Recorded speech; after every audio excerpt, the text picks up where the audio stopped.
So, you think your yoga practice is traditional? I say it's kind of bullshit. Hi everybody, Jenelle here with New Standard Yoga and Fitness Center. Today I wanted to talk a little bit about something that I've gone through in my own practice and my own teaching, and something that I see is thrown around quite loosely. This idea that somebody's yoga practice is more traditional than another person's, or that they seem to have a deeper connection with what yoga is really about than, say, another practice. And the reason why I think this is important to talk about, because there's so much judgment, there's so much criticism, and the reality of it is that anything is fucking yoga these days. You can do anything and call it yoga.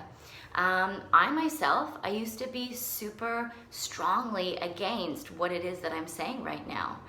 I practiced a style of yoga, Bikram yoga, for 7 years, thinking that this style and this practice was the real deal. You know, I thought that every other form of yoga was bullshit. I thought that there was nothing else that could save your life like this practice, and nothing else that was as deeply rooted in the traditions of yoga as this practice was. You could easily say that, you know, I was being sold something which I 100% bought into, and I totally drank the Kool-Aid for. We're actually all being sold something. You know, I'm trying to sell you an idea right now, but I'm trying to help you to maybe see a little bit of a different perspective and possibly consider the fact that the traditions of yoga have always been changing in order to suit the market, in order to suit what's currently going on and what's popular and what's needed in the time that we live in. So if you ever get a chance to get your hands on a copy of a book called The Science of Yoga, I think it's The Science of Yoga, The Risks and Rewards by William J. Broad. And I don't love reading, so I bought the audiobook and I've listened to it a couple of times. There's so much information in it. You probably need to listen to it or read it, you know, a few times. It's one of those books that's good to like highlight and make notes and this kind of thing.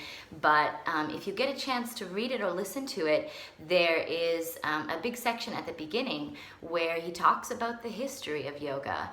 And he says something to the effect that the origins of yoga sort of came from men that really were just sitting, and they weren't doing a lot of postures or what we do now. Anything that was a posture involved some sort of pressure on the perineum, and a lot of it was like based around, this is my take from it, okay, based around sexuality. A lot of it was for performance. A lot of it was so that they could basically use their yoga talents and trade it for shelter and for food and for women too.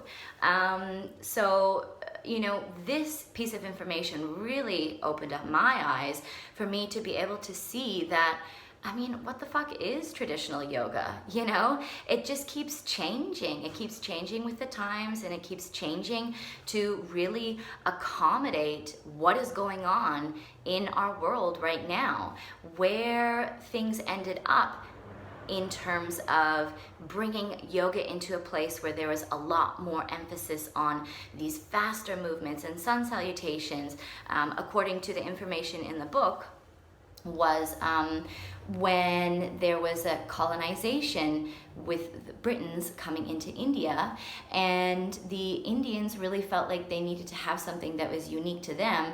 So they decided that they would take the yoga practice and they would rebrand it basically to make it more accessible to more people, you know, make it very clean and white robes and this kind of thing, make it a very pure thing in order to, again, rebrand it. So, you know, what is traditional yoga?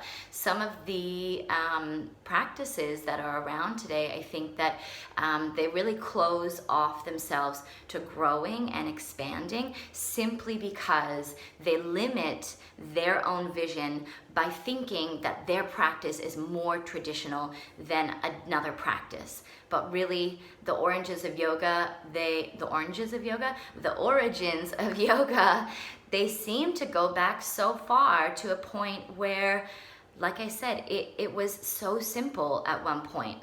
Very basic postures. So unless you're just sitting there cross-legged with your heels pushed against your perineum, I mean, are you really doing traditional yoga? I don't know. Something to think about. I think it's definitely worth having a conversation around. Love to hear your thoughts in the comments. Let me know if you've read the book. Let me know if I've misconstrued some of the information that I've read from the book. Would love to hear what you think. Thank you very much. Bye.